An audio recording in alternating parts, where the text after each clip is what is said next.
જય માતાજી ખેડૂત ભાઈઓ, આપણી ખેડૂત ચેનલમાં સ્વાગત છે।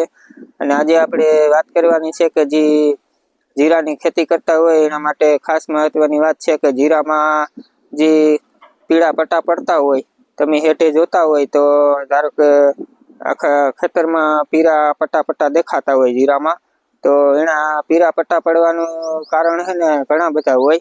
તો એની આપણી વાત કરીએ કે કદાચ આપણી પિયત દીધી હોય જમીનમાં, તો ક્યારા પાણીને વધારે ભરાણા હોય એને લીધે પણ પીળા પટ્ટા પડતા હોય જીરામાં, જે પાન ને બધા હોય।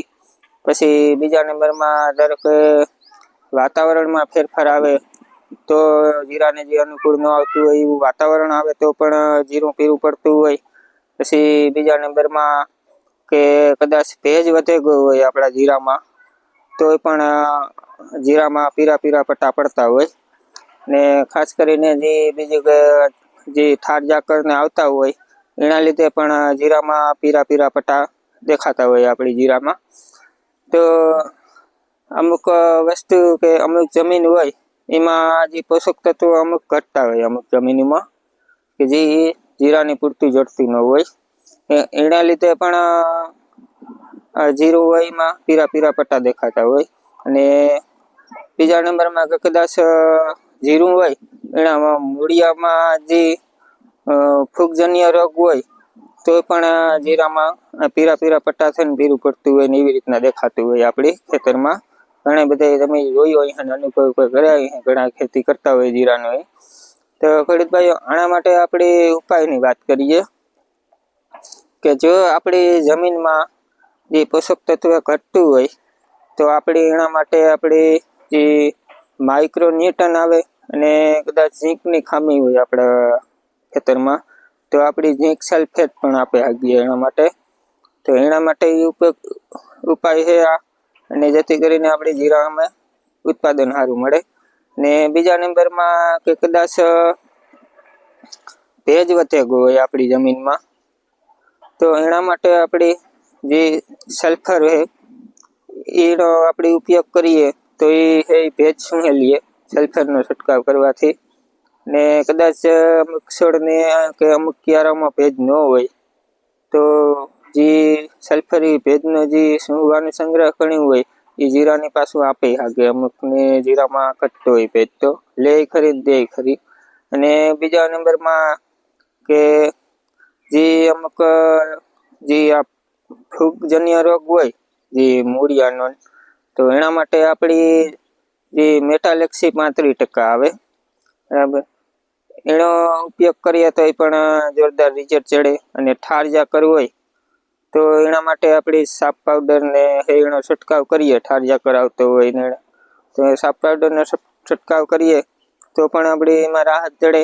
અને બીજા નંબરમાં કે જે માઇક્રો રાજા છે બરાબર, એ જે મૂળિયાનો વિકાસ કરે બરાબર, એનું પણ ખાસ રિઝલ્ટ છે। ઘણા બધા જે પાકો હોય, જે ધાણા હોય કે અન્ય ગમે પાકો હોય કે કોઈ ઝાડ વૃક્ષનો હોય પાકો, એના માટે પણ માઇક્રો રાજા જે ખાતર આવે એનું બહુ જોરદાર રિઝલ્ટ છે અને મૂળિયાનો વિકાસ પણ સારો થતો હોય।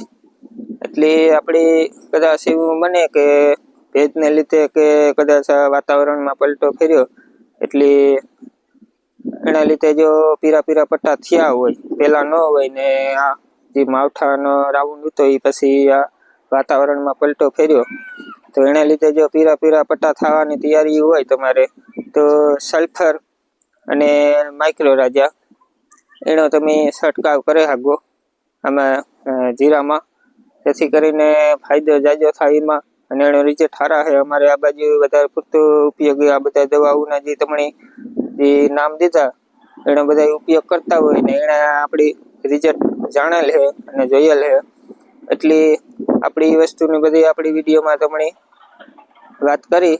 અને ઠીક છે કે ઘણા અલગ કંપનીના અને ઘણી બધી અલગ દવાઓ આવતી હોય અત્યારે માર્કેટની અંદર, તો જે સારી કંપનીની હોય એનો તમે ઉપયોગ કરે અને આ વસ્તુ જોઈ જાણે અને પછી છંટકાવ કરવો। અને તમે કદાચ ભેજને હિસાબે કે વાતાવરણને હિસાબે પીળા પટ્ટા પડતા હોય જીરામાં અને આપણી પાસે જે મૂળિયાની હુકારાની દવા આવતી હોય એ આપો તો પણ એમાં રિઝલ્ટ પૂરતું ન જડે. એટલે આપણે પહેલાં જોવું પડે અને જાણવું પડે. જો મૂળિયાનો રોગ હોય તો આપણી મેટાલેક્સી 35% ઉપયોગ કરવાનો.